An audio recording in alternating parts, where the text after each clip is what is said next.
பரிசுத்த நாமம் மகிமைப்படுவதாக.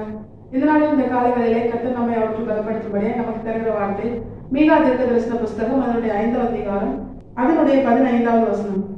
செவி கொடாத புற ஜாதிகள் இடத்திலே கோபத்தோடும் உக்கிரத்தோடும் நீதியை சரி கட்டுவேன் என்றார். கர்த்தருடைய பரிசுத்த நாமம் மகிமைப்படுவதாக. இந்த வசனத்தை கொண்டுதான் தேவதேவச்சனங்களாக நம்மை இன்று அவருக்கு பலப்படுத்துகிறோம். இந்த வசனம் ஒரு எச்சரிப்பின் சத்தமாக இருக்கிறது. தேவன் கோபத்தோடும் உக்கிரத்தோடும் நீதியை சரி கட்டுவேன் என்று சொல்லுகிறான். அப்படி தேவன் செய்தால் அதை யாராலும் சகிக்க கூடாது. தேவனுடைய கோபத்திற்கு முன்பாக நிற்கிறவன் யார்?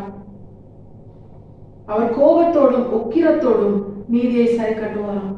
அப்படி அவர் கோபத்தோடும் உக்கிரத்தோடும் நீதியை சரி கட்டின ஒரு ஸ்தலம் தான் சோதம் கொமோரா. இன்று வரைக்கும் அக்கினிக்கும் கந்தகத்திற்கும் இரையான ஒரு தேசமாக அது காணப்படுகிறது. அங்க எதுவுமே இல்லை. எதையும் நீதி வைக்காதபடிக்கு தேவன் அதை அழித்து போட்டார். அவர் நீதியை சரி கட்டினார். இங்கே ஆண்டவர் சொல்றாரு, செவி கொடாத புற ஜாதிகளிடத்தில் நான் கோபத்தோடும் உக்கிரத்தோடும் நீதியை சரி கட்டுவேன் அப்படின்னு சொல்றார். தேவர்களாகி நாமும் மாம்சத்தின்படி நாம் இஸ்ரவேல் ஜனம் அல்ல, நாம் தேவனுடைய ஜனம் அல்ல, நாமும் புற ஜாதிகள் தான். நாம் புற ஜாதிகளா இருக்கிறது தவறா அப்படின்னு கேட்டா நிச்சயமா இல்லை. ஏன்னா தேவன் தான் அவருக்கு சித்தமான இடத்திலே நம்மை பிறக்க வைக்கிறார்.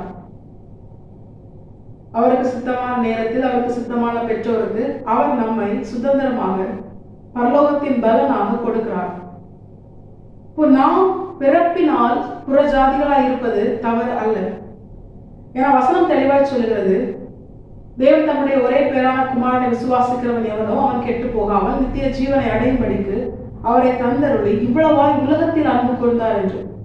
தேவன் எல்லாரையும் ஒரே மாதிரிதான் நேசிக்கிறார். அப்படி இருக்கும் பொழுது இந்த இடத்துல ஆண்டவர் செவி கொடாத புறஜாதி அப்படின்னு சொல்றார். இப்போ நாம் புறஜாதிகளாய் இருப்பது தவறல்ல.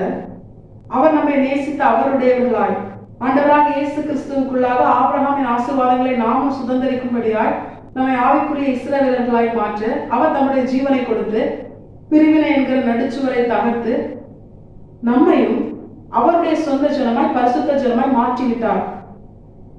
ஆனா தேவன் நம்மிடத்தில் எச்சரித்து சொல்லுகிற காரியம், நீ செவி கொடாத புறஜாதியாய் இருக்கக்கூடாது.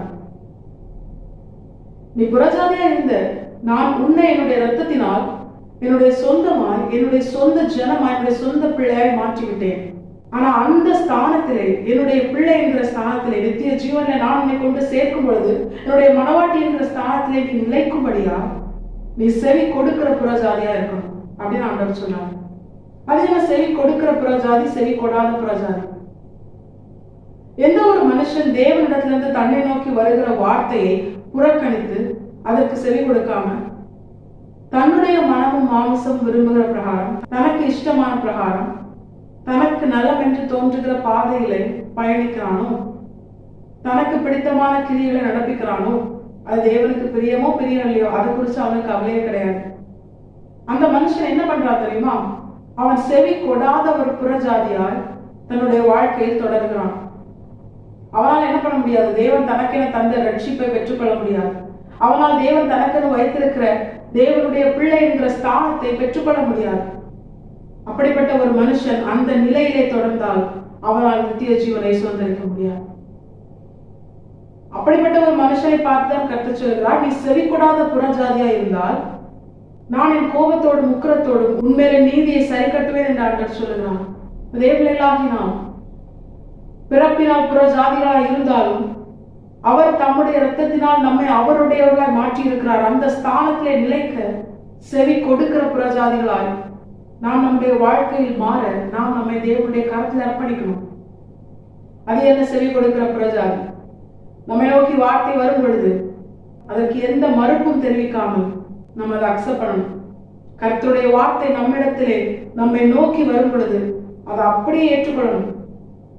அது எனக்கு அதெல்லாம் முடியாது, அது எனக்கு இதெல்லாம் பிடித்தமானது, எனக்கு இதெல்லாம் பிடிக்காது அப்படின்னு சொல்லி நம்முடைய சுயத்தை, நம்முடைய சுய விருப்பத்தை தலை தூக்க நம்ம என்ன பண்ணக்கூடாது? இடம் கொடுக்க கூடாது.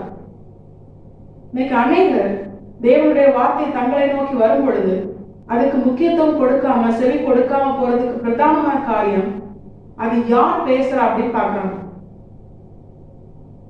தேவன் யாரை கொண்டும் பேசுவார். எவரை மேன்மைப்படுத்தவும் பலப்படுத்தவும் கர்த்தருடைய கரத்தினால் ஆகும். எவருடைய வாயை பயன்படுத்தி கர்த்தர் தம்முடைய வார்த்தையை பேச அவர் ஆயத்தமா இருக்கிறார். இப்படி ஒரு எண்ணம் மட்டும் பீலேயாமுக்குள்ள இருந்திருக்குன்னா அவன் வழியிலேயே தேவதூதனால் கொன்று போடப்பட்டிருப்பான். ஏன்னா பீலேயாம் கூட தேவன் பேசும்படியால் தெரிந்து கொண்ட உயிரினம் எது தெரியுமா? பீலேயாமை தினமும் சுமக்கிற அவனுடைய கழுதை. ஒரு கழுதை பேசி நான் கேட்கணுமா அப்படின்னு சொல்லி பீலேயாம் தன்னுடைய மேன்மைக்கு இடம் கொடுத்திருந்தால், தன்னுடைய சுயத்திற்கு இடம் கொடுத்திருந்தால் அந்த இடத்திலே அவன் மரித்து போயிருப்பான். தேவர்களாகி நாம் இதை உணர்ந்தவர்களா? இவங்கெல்லாம் பேசி நான் என்ன கேட்கறது, நான் எவ்வளவு பெரிய ஆளு அப்படின்னு சொல்லி தேவன் தம்முடைய வார்த்தையை பேசும்படியாக தெரிந்து கொண்ட நபர்களை பார்த்து தேவனுடைய வார்த்தையை அலட்சியம் பண்ணக்கூடாது. பேசுகிறது யாரானாலும் இருக்கலாம், ஆனா பேசப்படுகிற வார்த்தை கர்த்தருடையது, சர்வ வல்லமையுள்ள தேவனுடையது. பூமியை அவருடைய வார்த்தை தாங்குகிறதாம். அவ்வளவு பெரிய தேவன் நம்முடைய ஜீவனை பாதுகாக்க, நமக்கு நித்திய ஜீவனை தர, நம்மை அவருடைய பிள்ளைகளாய் மாற்றி அவருடைய சுதந்திரமாய் மாற்ற, அவரை அப்பா பிதாவை என்று கூப்பிட பண்ணுகிற புத்திர சுவீகாரத்தின் ஆவியை நமக்கு தர, ஆண்டவராக இயேசு கிறிஸ்துவுக்குள்ளாய் வேதத்தில் சொல்லப்பட்ட ஆபிரகாமின் ஆசீர்வாதங்கள் வாக்குத்தத்தங்கள் நமக்கும் சுதந்திரமாய் மாற நாமும் அதை பெற்றுக்கொள்ள தேவன் நம்மோடு கூட பேசுகிறான். நம்மை நல்வழிப்படுத்த, ஒழுக்கமுள்ள ஒரு வாழ்க்கை வாழ செய்ய, பரிசுத்தமான தேவ பிள்ளைகளாய் நாம் நம்முடைய வாழ்க்கையில் மாற, நம்மை சாட்சியாய் நிறுத்தி இந்த உலகத்திற்கு முன்பதாக நம்மை அவருடைய அன்பின் அடையாளமாய் நிறுத்தி நம்மிலே நம்முடைய வாழ்க்கையிலே தேவன் தம்முடைய வாக்குத்தத்தங்களை நிறைவேற்றி நம்மை உயர்த்தி நம்மிலே நம்முடைய தேவன் மகிமைப்பட அவர் நம்மோடு கூட பேசுகிறார். கர்த்தர் வார்த்தை நம்மை நோக்கி வரும் பொழுது அதற்கு செவியை அடைக்கக்கூடாது, அதை அலட்சியம் பண்ணக்கூடாது.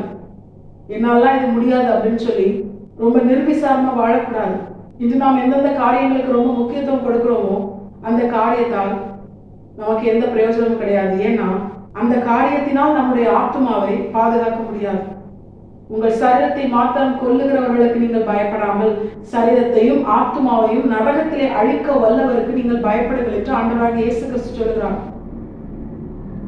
எந்த ஒரு காரியத்துக்காகவும் எந்த ஒரு காரணத்துக்காகவும் யாருக்காகவும் எதற்காகவும் நம்மை நோக்கி வருகிற கர்த்தருடைய வார்த்தையை நாம் தள்ளி போடக்கூடாது.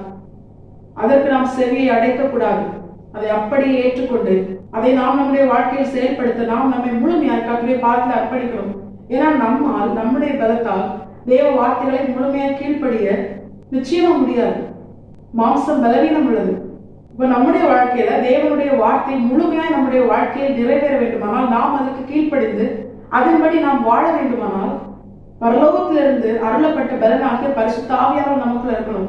அப்போ முழு மனசோட ஆண்டவரே நான் உம்முடைய வார்த்தையின்படி வாழ என்னை அர்ப்பணிக்கிறேன், நீர் என்னை நோக்கி பேசுகிற ஒவ்வொரு வார்த்தைக்கும் கீழ்ப்படிய நான் என்னை அர்ப்பணிக்கிறேன் என்று முழு இருதயத்தோடு நாம் நம்மை அர்ப்பணிக்கும் பொழுது கர்த்தர் தம்முடைய ஆவியாகிய பரலோகத்தின் பலனாகிய பரிசுத்த ஆவியானவரை நமக்கு தந்து நம்மை பலப்படுத்தி பாவத்தை கொடுத்து நீதியை கொடுத்து நியாயத்திற்கை கொடுத்து நமக்கு கண்டித்து உணர்த்தி சகல சத்தியத்திற்குள்ளும் நம்மை நடத்தி கர்த்தர் நமக்கென வைத்திருக்கிற அந்த பாதையிலே பொறுமையோடு ஓடச் செய்து முடிவிலே நித்திய ஜீவனிலே நம்மை கொண்டு போய் சேர்ப்பது அதிக நிச்சயம்.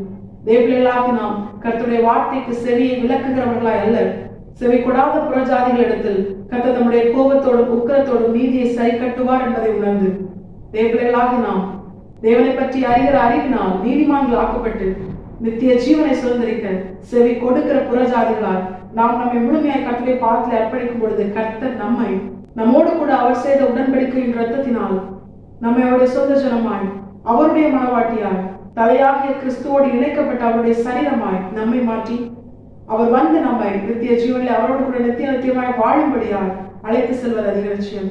தேவர்களாக நாம் இதை உணர்ந்தவர்களாய் இந்த வசனத்துக்கு கீழ்ப்படிந்து வாழ நாம் நம்மை முழுமையாக கர்த்தருடைய பாதத்தில் அர்ப்பணிப்போம். கர்த்தர் இந்த வசனத்தை கேட்டு நம் அனைவரையும் ஆசீர்வதித்து வழிநடத்துவாராக. கர்த்தருடைய பரிசுத்த நாம் மட்டுமே மகிமைப்படுவதாக. மாரநாதா இயேசு வருகிறார். ஆயத்தமாவும் பிறரை ஆயத்தப்படுத்துவோம். ஆமென். பலன் ஒன்றுமில்லை என்று நான் அறிவேன், அவர் பலனின்றும் குறையவில்லை.